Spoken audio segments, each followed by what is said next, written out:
was another slow start for BYU football. From what you saw of the game, Jake, what do you feel like is the biggest single issue for BYU right now? Yeah, I mean, I think this conversation, firstly, about big game atmospheres and how this team, gets it going for big games is a real conversation now. I feel like, obviously you start the game with that awful turnover from Jaren, and I'm not saying it's all his fault. Maybe a route was misrun, whatever the case may be. You start the game with a turnover, and then secondly, from a defensive perspective, and this is kind of what you were saying all last week about this game, that Notre Dame's tight end, Michael Mayer, was coming for that ass. And what did he do? He produced, and they weren't able to really do anything about it. And so to me, where do you even start the conversation today on a Monday where BYU was clearly in this game, but just not able to get over the hump? Yeah, I think we have to talk about, early game execution. I think we have to talk about,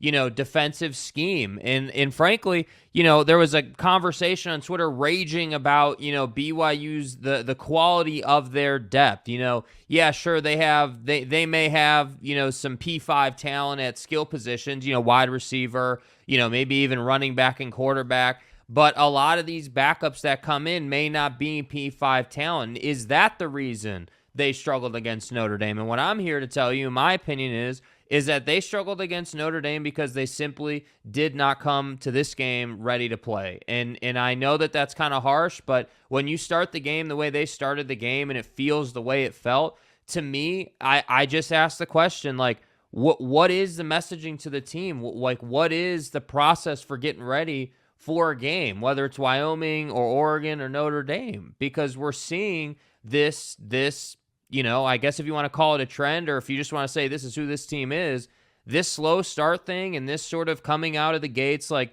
with an unsure feeling in the offense, it can't continue, and unfortunately now you've lost 2 games and you're sitting here and you're like, man, like what now? What? Where are we supposed to go from here? And that's the difficult part. And yes, I still think there's a lot to play for. Are you gonna get to heights you've never seen before this year? No, obviously not. Not as a 2-win team and an independent. That's not happening. But I still think there's a lot to play for. So for me, the conversation just starts like with what does this team do to get ready for a game?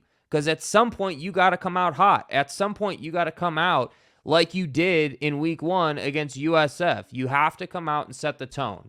And frankly, when you set the tone with a turnover, obviously, that's not going to be, set you up for success. No, and I think the slow start is a real problem. And to me, the reason that you're starting slow, one of the biggest complaints I have is play calling. I mean, the conservative play calling really hurts you, but then you come out and you throw a pass, you try to go down the field, and I don't know what that was out of Jaren Hall, but it was ugly, and it gets intercepted. And it's a rare turnover for Jaren Hall. But other than that, I feel like the defense actually carried the team through this win, or through this game, excuse me. And if they don't play the way they played on defense, BYU has no chance to win this game.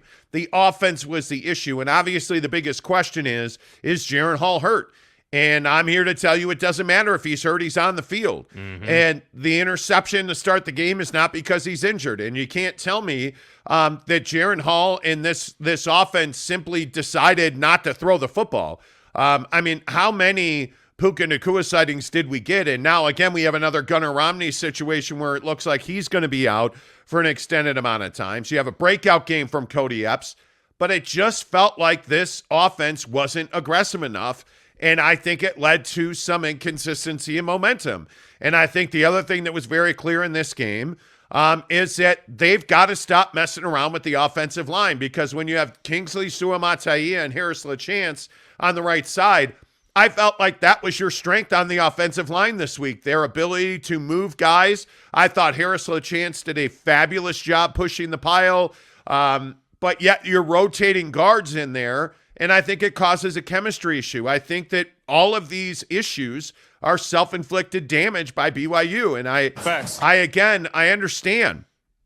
People are going to say that Jaren's hurt and he can't throw the ball deep. It doesn't matter. He's in the game. Mm-hmm. It doesn't matter if he's hurt. You have to win these football games. And frankly, I think for once we're not sitting here talking about the defense. I think we're talking about an incredibly dysfunctional offensive performance out of BYU, and I think it's high time that we start really talking about why these slow starts are happening. Saturday in Vegas, I feel like it was on the offense. I think there are several times where, the Oregon game comes to mind where the defense couldn't stop the run, which gave all kinds of momentum and a play calling advantage to Oregon in that game. Right. I think, again, against Wyoming, that was certainly the case. I think we saw a lot of that against Utah State. I actually think BYU held up well against the run, especially in the first half against Notre Dame. The issue was offense. They could not get sustained drive going offensively, and I think that really hurt this team. Yeah, absolutely. And I think, as far as the slow starts and the lack of momentum, play calling is absolutely going to be a piece of that. I think that this is not and probably won't be the last time that A-Rod and his play calling come into question. And I think that, obviously we'd be having a different conversation if, that deep ball had been completed, let's say, and they got off to this rousing start against Notre Dame, but they didn't. And I love the concept of taking shots and being aggressive. Like I said last week, I think that that's absolutely what you need to be doing in this offense. When you have guys, like, Cody Epps, or when you have guys like, earlier this season, Chase Roberts, who had that big game, when you have guys who are clearly able to contribute, and it seems like every single week so far this season, we had a guy in the wide receiver room really step up and have that big game and be the number one option on any given night. Well, when you have that dynamic at play, yeah, of course you want to be aggressive, but I think there's this thing that happens in big games, and this kind of gives me an appreciation for what, guys like Nick Saban are able to do at the highest level. When you're in a big game at a neutral site in an NFL stadium, you can't have like early game jitter. You can't have like any kind of hesitation early in the game. And so I felt like if we're going to talk about play calling, clearly the play call was to go down the field. Clearly their idea and their strategy here was to push the ball down the field. I agree with that strategy. That said, I think it was a bad decision in that moment to throw that pass, because clearly I think there were 3 defenders in that general vicinity where he threw it. So that's why I say it's a combination of this slow start thing is a combination of players not doing their job. I think early in the last couple of weeks, it's play calling as well. And it just feels like in the big picture, the program's not doing the little things, these little steps that when you do them right, it gives you this great success. They're not doing those little things to get there. Well, and the other question I have is, what did you see from Notre Dame that was surprising? Because I didn't see anything that was surprising. I think we sat here last week, and I think we told you exactly how this game was going to play out. We told you they were going to run the football. We told you Michael Mayer was going to be a weapon. And both of those things happen. You don't end up with 2-to-1 time of possession. You realize that happened, right? Notre Dame had the football twice as many minutes. I believe it was 40-19 minutes possession for Notre Dame. And you look at the first down numbers, you look at the rushing attempt numbers, like it's not that BYU wasn't effective running the football. They averaged 5.5 yards a carry. Yeah. BYU did. Notre Dame was at 5.2, but when you run for 234 yards and you control the football, I mean, if you look, guys, they had the football 41 minutes. Yeah, man. Notre Dame had the football 41 minutes. And the other thing that I think is hysterical is this idea, and I'll go back to the Jaren Hall conversation if Jaren was healthy. I don't care if he was healthy or not. He was out there the entire game. Yeah. And when he's throwing touchdowns to Cody Epps, were we talking about that he wasn't healthy? No, we were not. And I love everybody saying, well, my friend, there were all these tweets, my friend's brother's sister who's banging Jaren Hall's friend's cousin's brother's mom's tow truck driver who's a bagger at Harmon's tells me that they put shots into his arm. And it's like, dude, it doesn't matter. Yeah. You got if he's not healthy, next man up in Jacob Conover. Yep. Right? But that's, by the way, Jaren Hall's not the reason they lost the game. Mm-hmm. And I think one of the things we got to start talking about here is, again, here we are going into middle of October, and BYU's down 5-6 critical performers again. Yes. And by the way, you look at the MIA status of Puka Nacua in this game. How is that possible? He looked perfectly fine to me, but you're without Chase Roberts, you're without Gunnar Romney. Isaac Rex might as well have not shown up because he didn't even run out for the field goals. Yeah. I look at these situations where 3 times you have 10 men on the field and you burn 2 timeouts and take a costly penalty that led to a missed field goal. You look at not assignment sound football, not doing your job, and we're going to, everybody, I'm just waiting for the Tuiaki bombs to come into the comments. But is this really about coaches or is this really about players? Are you telling me that Isaac Rex doesn't know he belongs on the field for a field goal? Yeah, he does. Is Isaac Rex a true freshman who's never played a meaningful down? No, he's not. How are we in a situation where BYU cannot put the right player on the field at the right time? It's inexcusable. It's week 6. Yeah. And you had 3 major situations with 10 guys on the field. Is that the coaches or is that the players? Because I'm telling you now, 2 of them were on defense. That's not on Tuiaki. It's not. You want to point to position coaches? Okay, fine. This is on the players. I'm telling you, at some point, we've got to stop whining and complaining about Tuiaki and A-Rod, and we got to start talking about the fact that Jaren Hall threw a terrible pass that was intercepted, and you could have intercepted that pass. Yes. Like, we got to stop blaming the coaches for poor player performance. Yeah, no, I completely agree, and I think too often in sports, like we're hesitant to say, yeah, this guy just didn't perform. Yeah, Isaac Rex wasn't on the field when he was supposed to be on the field, or Jaren threw a bad pass. Like especially with BYU, but I feel like in sports, like we don't want to just simply say, hey, yeah, they didn't play well. And this seems to be week after week after week. We're sitting here talking about, hey, yeah, you didn't play well. So what are you supposed to do? Because I can guarantee you Kalani Sitake didn't have it in the game plan for guys not to show up on a field goal. Or he didn't have it in the game plan for Jaren to make a horrible decision on that throw. And again, I love Jaren's game. 9 days out of 10, Jaren Hall is a damn good quarterback. But I'm telling you, in these big games, there are issues for this team. And I don't know if we're going to talk about players, is that a leadership thing in their locker room from guys like Jaren, the captain core on this team, to the rest of the team, or what is it? And that's why I'm saying this is when we talk about detail work in football or really in any sport. The details are what define your success. If guys aren't doing their job, you're not going to win a game. And there's no better example of that than the Isaac Rex field goal thing. There's no better example of that than Jaren Hall. If Jaren Hall doesn't throw that interception, if Jaren Hall drives them down the field and you just get points of any kind on your first possession to start the game, we're having a different conversation. Because, by the way, inside all this negativity, you did everything wrong that you did and you lost by 8 points. And how does by that the make way, you feel? You ran the football really well. This Yes. was by far Chris Brooks' best performance as a BYU running back. There is no doubt about that. And the frustrating thing for me is you got big performances out of guys that we've told you had to perform.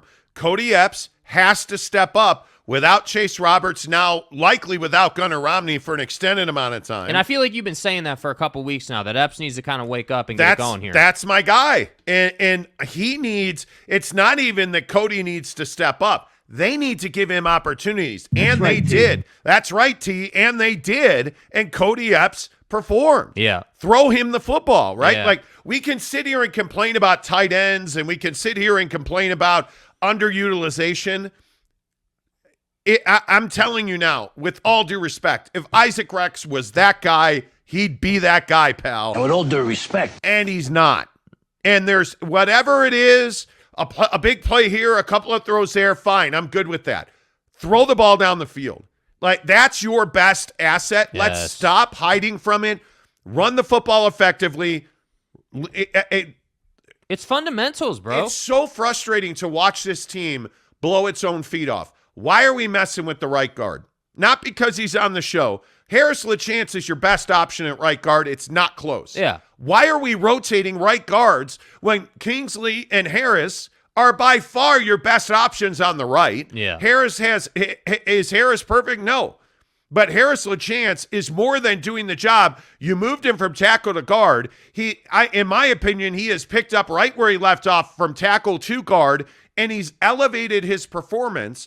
He is moving guys, but you want to keep rotating guard, and it's costing you. On the goal line, run behind Harris and run in the A gap to Harris's left. That has worked routinely. Yes. Use, if you're going to run these plays. By the way, where did the jet sweep to the right go? Right? Like, I just look at these situations. Underutilizing Cody Epps, not being consistent on the offensive line. These issues with not running the football consistently. A-Rod's got to do a better job calling plays offensively. Where is A-Rod right now? There's just no doubt about that in my mind. I think I am not a football coach, but the coaches on this team have to be better. There's no doubt about that. Isaac Rex cannot miss his assignment on the field goal unit. It's incredible. You just can't. That's a self-inflicted wound. Whatever that was from Jaren Hall on the first play, it's a self-inflicted wound. Like being in zoning up Michael Mayer is a death sentence. Just forget about it. Just absolutely forget about it. It's a death sentence. I don't understand it. And if that was your biggest problem, you still would have been fine in this game. I'm gonna die on that hill. If playing zone against one of the best tight ends, if not the best tight end in college football, was your biggest problem Saturday night, you would have won this football game. But that I think is why it's a bit frustrating to have this conversation, because again, you lost by 8 points. You lost by one possession, even though you made all of these mistakes. That's what's incredible to me. I truly believe if this team was playing their best football, Jaren injury aside, right? Injured, not injured, whatever. If this team as a unit was playing their best football, they can play anybody, man. They may not win these games, but they're in the game with the best teams in the country. Again, here's a perfect situation. You're asking Chris Brooks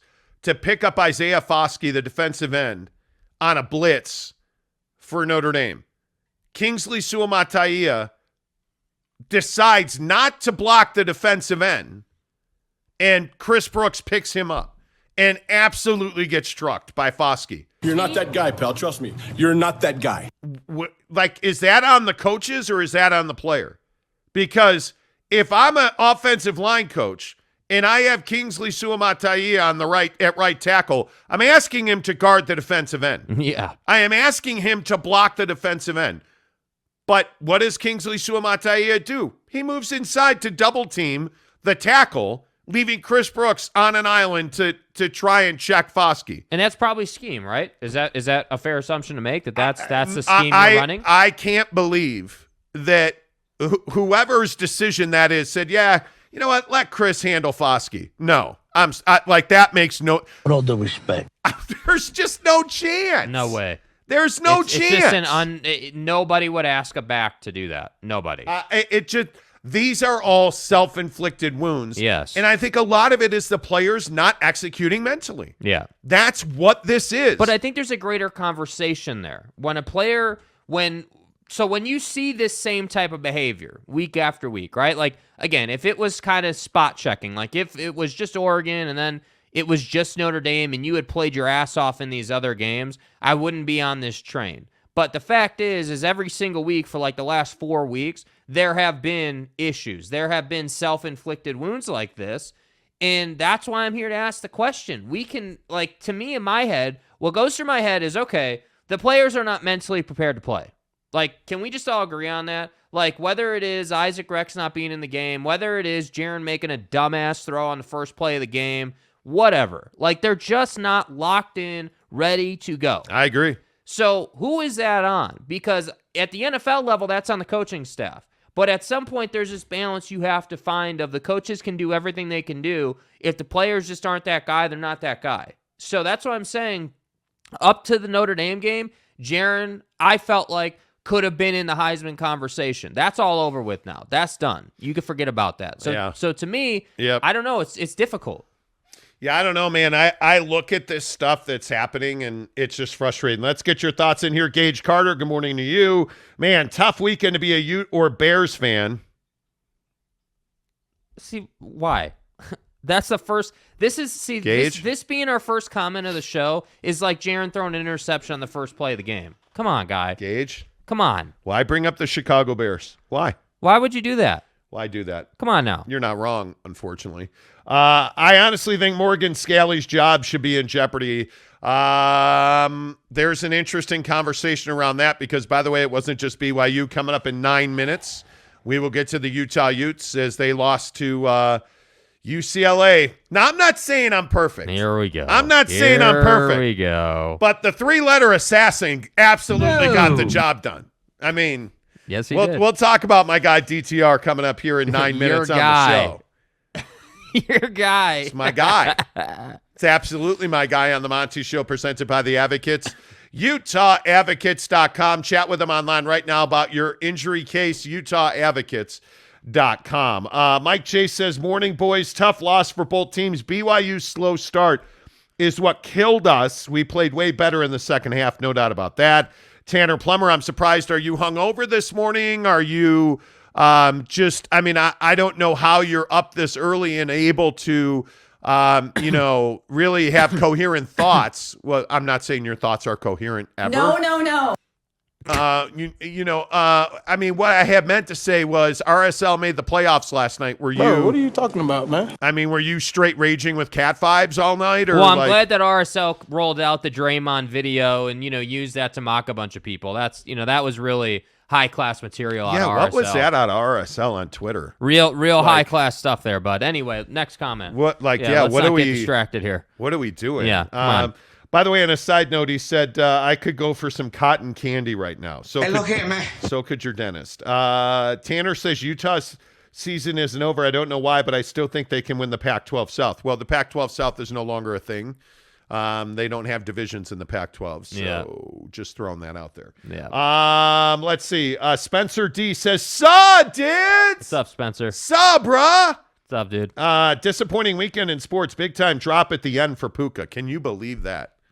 How did he drop that football? That's what I mean. Like, they should have won this game. Like I'm gonna say that. Like, as well as Michael Mayer played, as well as Drew Pine played, as well as Audric Estime played, BYU should have won the damn game. And that's what's so frustrating. You should still be a one-loss team. You should still be riding high. You should still be in a great place. And you're not because you didn't execute.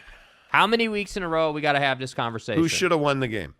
BYU. No, because Notre Dame executed and BYU didn't. Well, we can Notre Dame should have won the game. But we can sit there and say that. But the fact is BYU wins this game if they execute. Who's a better team? Like, it's so frustrating, dude.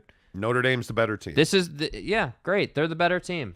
Well, like, but listen, you don't deserve to win games. You either win or you lose. And I never said they deserved to win the game. Right, I understand. But the thing that stands out to me is, like, you want to talk about Michael Mayer? I think we sat here Friday and I told you, this is a guy that's a problem. And you still zone him? You still decide to zone Michael Mayer, and he tortured you. But no one's going to disrespect me. And then you put Micah Harper on him, and you're fine. He is far less effective in the second half, and man, why not make that adjustment sooner? And what made you think that having Michael Mayer in zone, where he was wide open for that touchdown down the left side, what made you think that zone is the right thing to do on that guy? So when we talk about shoulda, coulda, woulda won the game, you're not going to win the game when you come out the first half and you check Michael Mayer in zone. Keep it real. That's not going to happen. You're not going to win the game. You have a quarterback in Drew Pine who essentially is getting his first real long-form action for Notre Dame. He is clearly growing and developing as a thrower of the football. Right. He is an effective passer. When you have a weapon like Michael Mayer, truly, they do not want to throw to wide receivers at Notre Dame. Trust me when I tell you that. Michael Mayer is their guy. Man him up. Man him up. And when you did that, I thought it worked. I think Ben Bywater is your defensive star of the game. I thought Ben Bywater had one of his best games as a BYU Cougar. And a lot of that was being physical with Michael Mayer. Yeah. And I thought he did a really good job on that. Because that's what you have to do to guys like Michael Mayer. You got to be physical. Man. You got to bump them at the line of scrimmage. Like, you got to make their life difficult. And that doesn't exist in zone concepts. Renee Roca says, I didn't see the game. Wasn't an ugly loss. It wasn't an ugly loss. It's just BYU now has told us who they are. They're a team that makes mental mistakes. They start slowly, and they try to overcome that in the second half. Yeah. That's who BYU is. They make mental mistakes repeatedly. 3 times, 10 men on the field. Cost you 3 points. What's the difference at 28-23? Now you're within a touchdown of winning the game. But you missed the field goal because you took a 5-yard delay penalty because Isaac Rex forgot to run on the field for field goal. Y'all feel me? Even though he's on the field goal team every single time, he just chooses in one of the biggest games of the year not to come on the field with the field goal team. Right. And that's Kalani's fault? Are you kidding me? Like, you're a team that makes mental mistakes. Those mental mistakes blow your feet off. You decided that you want to rotate guys on the offensive line. You want to rotate Harris out at right guard, and it killed you. In my opinion, you were having your finest rushing game of the year, and yet you continue to alternate drives at right guard. Right. And I don't understand it. And you decided to zone up Michael Mayer the first half. I don't understand it. You come out, and quite literally, I'm not exaggerating, Jaren Hall throws a fly ball to Notre Dame's defense on the first play of the game. I don't understand it. I mean, there's a lot of things you could have done here. You don't get Puka. I don't believe Puka had a target in the first half. I might be wrong about that. You don't target Puka Nacua. He's back playing. You sat him out of the Utah State game when he was available. You sat him out of the Utah State game, and then you don't target him in the first half. And he's really vastly underutilized the entire game. These are mental mistakes. These are play calling issues. These are not, Jaren's shoulder. He's on the field. He's not injured. Yeah. It is what and it that's is. what it was last year too, by the way. Like that's the conversation we had last year too. So I agree with that. Yep. Snuka says BYU its own worst enemy. I agree with that. Completely true.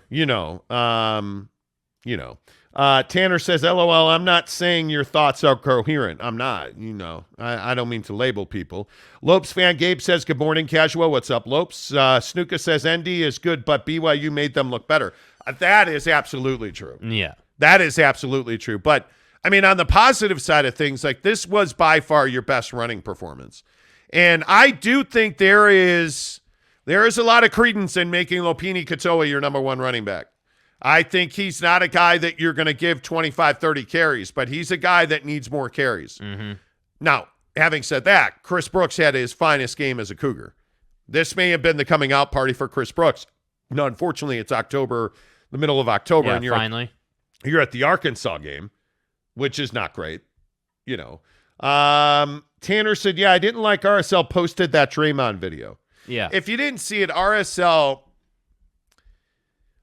posted a video where they essentially mocked Draymond Green punching Jordan Poole as a way to strike out at the haters against them. Mm-hmm.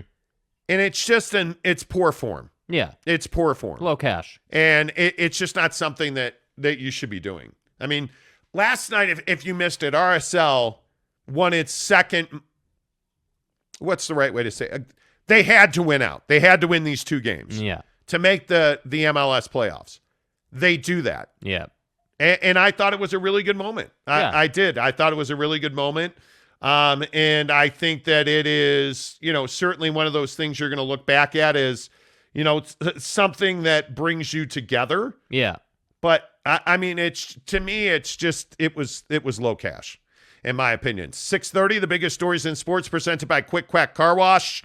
By the way, the Quick Quack that we go to here at the district is getting a complete remodel now. So I'm totally stoked about that. Yes. Excited that Quick Quack is remodeling our car wash, but there's Quick Quack car washes all over the valley. And I tell you, go to Quick Quack Car Wash because it's a fun experience. The people are friendly. You get a really good car wash, by the way. It's well priced, so you can afford a membership so that now that the winter and the snow and the salt and the ice are coming, you can get your car washed 2-3 times a week. That's what we all want. For one cost. Yeah. Right? So I always tell you that. But the reason I go to Quick Quack Car Wash is because of the people. The people that work there are friendly. They actually smile. They actually look like they want to be there. There's nothing worse than going to other car washes and the people are like, yeah, let's go. Come on.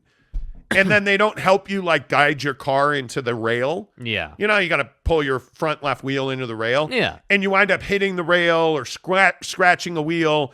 Not a Quick Quack Car Wash. You have somebody that's friendly, standing there smiling, like really directing you well. Like, Quick Quack's just a better car wash experience. So get to your local Quick Quack Car Wash. Tell them you heard about it on the Monty Show. The biggest stories in sports this morning, no doubt about it. We've been talking about the BYU loss.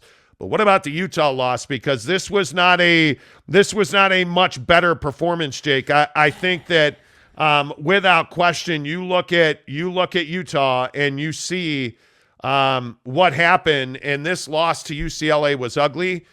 I mean, I guess the question is, can Utah still compete and win the Pac-12 championship? Yeah, I mean, I think they can still compete for it, no doubt. I think things have changed, though, as far as Cam Rising is concerned. You know, I watching this game, very untimely turnovers, you know, whether it was the pick over the middle to the linebackers when UCLA was running that Tampa 2 scheme on defense where you're dropping your linebackers back into coverage so they kind of blend in, and that's the whole concept of that defense, having your linebacker drop instead of playing the intermediate, so you have one extra guy down the field, and it worked. Cam Rising took the bait and turned the football over. And then late in the game when they were down, and really at this time, the game really wasn't in question in my opinion, but he has that fumble where they strip him as he's trying to get a couple extra yards. You know, just untimely stuff out of Cam Rising. And look, I understand turnovers are going to happen, but for me, you know, this conversation that's sort of on the back burner right now about who's the best quarterback in Utah, I think that conversation is still very even because both of these guys had some pretty bad turnovers this week. So to me, I look at this Utah loss to UCLA and I say, yeah, you know, DTR is a damn good quarterback and he deserves a lot of credit for that. You know, whether it's the progression he's made, you know, in the throwing part of his game, like I felt like his ball placement was elite. Like I'm talking about over the middle of the field, really tight windows, like really everything you could ask for out of a quarterback. And then the running stuff, obviously, is what really makes him special. You know, the ability to jump over guys, make guys miss, that type of thing combined with his ability to throw the ball is ultimately, you know, a big reason why UCLA won this game. But I will say I did feel like the turnovers, as usual in football, really were the nail in the coffin. I felt like Utah really had some momentum in the second half, in that third quarter. I felt like they were moving the ball well. They come out, they score. And then that pick, when they were at the 40-yard line, I think, just killed them. And that was kind of, for me, while the game didn't end right there, I felt like that was kind of the beginning of the end because your momentum was just dead at that point. There was nowhere really for you to go because you gave them extra possessions, and, of course, they capitalized on that. So that's what was frustrating. You can't give UCLA 502 total yards of offense. Yeah. And expect to win. And one of the questions that has to be asked out of this game is, what's going on with Morgan Scalley in this defense? Because this is shocking. And listen, nobody's been a bigger supporter at DTR than me. They're not 502 yards of total offense. I mean, with all due respect, T, I just don't see that UCLA's a 500-yard offense. With all due respect. I mean, they're not 502 yards. That's right, T. Of total offense is shocking against this Utah team. To give up 42 points, to give up 307 total yards to DTR. Zach Charbonnet had a massive game running the ball. Like, this was shocking. And as many questions as people want to ask about, Tuiaki and the BYU defense, Jake, I think you have to ask real questions about Morgan Scalley and this Ute defense because it doesn't make any sense at all that you're allowing 500 yards of offense to UCLA. I mean, you look at some of the numbers that UCLA put up. I mean, Zach Charbonnet, 22 for 198. He averaged 9 yards per carry in that game. Overall, UCLA on 38 carries averaged 5.3 yards a carry. Oh. Good Lord. Yeah, they were eating for sure. I mean, 13 yards per pass out of DTR. And the funny thing is, Jake Bobo was largely ineffective. And I mean, their all-world wide receiver, who is a phenomenal talent, has 3 catches and 22 yards. If I'd have told you that on Friday, you'd have been like, oh, yeah, Utah's winning that game. Yep. Yeah, the problem is that you look at the rest of these guys, you had 8 guys catch a pass from DTR for UCLA. They spread the football around. And then you look at the offense, and it's not like Utah didn't run the ball for 192 yards. They just didn't convert. Yeah. And I think it's really as simple as that. And you look at the mistakes, and you look at the fact that UCLA had, 2 sacks and 3 tackles for loss. Like, this is just an unfathomable performance out of Utah. Yeah, and I think that, you had, Yasmin had dropped a pass, at the 10-yard line. He was wide open, hit him right in the hands.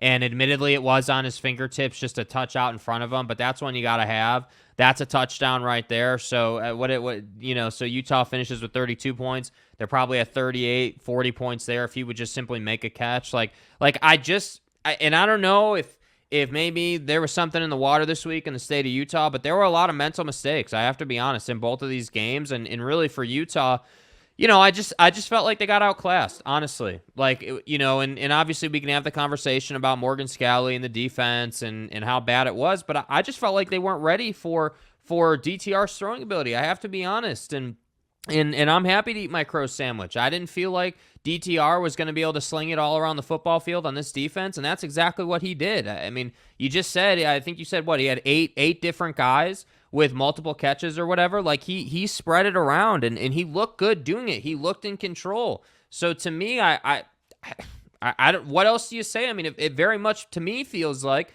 it's a situation where you just have to tip your cap to UCLA. They were better, and it's unfortunate because Utah, I know for a fact, I have to agree with you, Utah is not a 502-yard of offense, give it up type team. That's just not who they are. They're not a defense that typically is going to just get, dominated like that. And that's pretty much what happened. And it was disappointing to see. And I felt like, all right, third quarter, we got something special going on here as they're driving down the field, and then boom, interception. I look at Cam, when the game was largely over, but he's not giving up, 5 minutes left, running through the A-gap, gets stripped. Like, it just was one of those, it just, that was demoralizing. Yeah, that's where you're like, damn. You're like, damn, it's over. It's done. Yeah, and man. And by the way, now you got to ask the question, how does this team get up for USC? Because they're coming. Well, and by the way, and I know that I am not, everybody's favorite gambling, handicap or whatever, but am I the only one that is surprised that Utah's a 3.5-point favorite over USC on Saturday? Well, the only thing that can be, in my opinion, is that it's at Rice Eccles. I mean, that's got to be it. I don't know what else that could be. I mean, you look at the fact this is Saturday. It's a primetime game, 6 o'clock on Fox. Like, it is shocking to me that you have a situation at I mean, everything you want is probably still in front of you. You look at the Pac-12, you've got a lot of ground to cover in front of you, obviously. But, I mean, I think Oregon's beatable, although that schedule, I mean, their toughest game left is probably Utah. Mm-hmm. I look at UCLA. The biggest issue for me with UCLA is their schedule. I mean, their most difficult game is this week, they're on bye. Next weekend, the 22nd, they are at Oregon. But think about that game. This is a great example of how scheduling can really work out for you. So you win a really tough game with Utah on paper. Yes. This past week, obviously. Now you've won heading into your bye, and you feel really good about the fact that you can throw it all over the yard, that you can beat teams when, wherever, whenever. If DTR is capable of throwing and producing 502 total yards of offense against the Utah defense, I think we can pretty confidently say that DTR and that UCLA offense is capable of going up to Autzen and giving the Ducks everything they can handle. Now, again, I know it's Autzen, undefeated streak at home for Oregon, totally get it. But you can't tell me heading into this game that people don't feel really good about UCLA's chances when they're rested. They put on a great performance against Utah. Like, that's going to be a game of the week for me. Well, I think when you look at Oregon, the bigger issue is that Utah's on their schedule, but Oregon's going to be off of a bye as well. I just look at Bo Nix with 3 more rushing touchdowns this weekend. I mean, I think you got to favor Oregon in this game. And when I look up and down this schedule, I don't know. I think that home game against Utah is the end all be all, because I think Oregon's probably has the best chance to win the Pac-12 championship based on schedule. I mean, you look at USC's schedule, and you don't feel like there's a whole lot in their schedule. I mean, obviously they have UCLA coming up at the end of the year, but I just don't believe that. Like, USC's schedule is at Utah, at Arizona, that's a win. Cal, Colorado, at UCLA, and Notre Dame. There's losses on that schedule. I mean, now, frankly, the game for Notre Dame is at the Coliseum, so you would think that with that offense, USC should be able to outgun Notre Dame. Again, I think Utah is the pinnacle of who wins the championship. Yeah. If Utah doesn't win the conference championship or play for it, they're going to have a major hand in who does, because obviously they have these teams on their schedule. Now, UCLA's got the leg up because now they've got the head-to-head. But when you look at it, and I'm still a believer in USC, I think Utah's beating USC.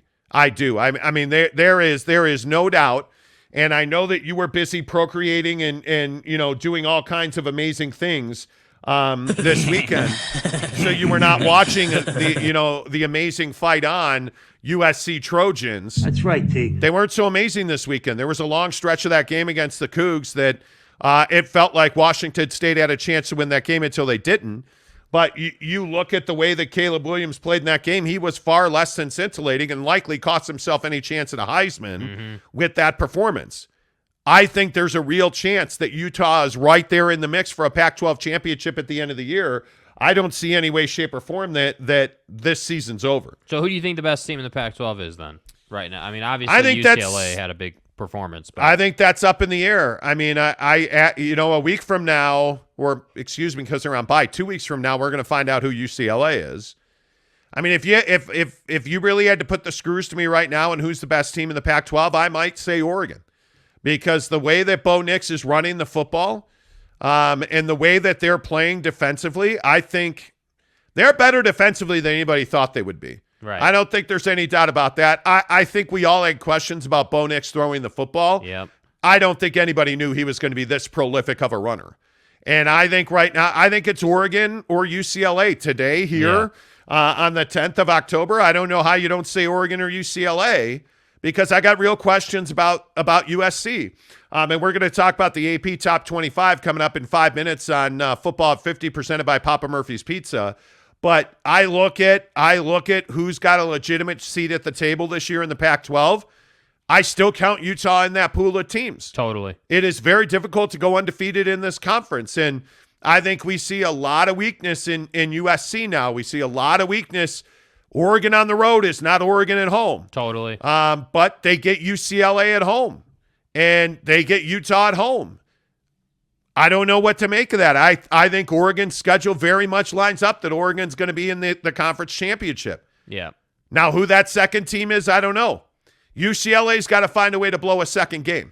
If Utah's going to get into that conference championship, obviously you got to win this weekend. Yes. This weekend is the beginning and the end. The whole It's your season. You know, it's your season. Yeah. You got to find a way to beat USC. Now, I have a question. Tanner Plummer has routinely on this show embarrassed himself, and he's doing it yet again. Right here, he says, random question. You go up about 4 comments up. Right there. Random question. Are you kidding me right now? God. That's right, T. How on earth do you not know where that drop is from? That's right, T. Somebody please get in the comments and tell All due Tanner. respect. Oh, no, it's going down. I mean, it's going down. People are explaining this to him. Okay, good. All due respect. Yeah, how do you not know where that's With from? all due respect. Where Alex Chacon, thank you. That's right, T. It's from The Sopranos, you goof. No. Are you kidding me? Tony Soprano. Tony! Arguably the greatest character in the history of scripted television. That's right, Teague. Tony Mother Soprano. Man. Today is just that day. Yeah, it is. Today's that, like, Tanner. What is the opposite of Victory Monday? Is it losing Monday? Is that what we're calling it? I don't know, but let's see. The Bears lost a game they probably should have won.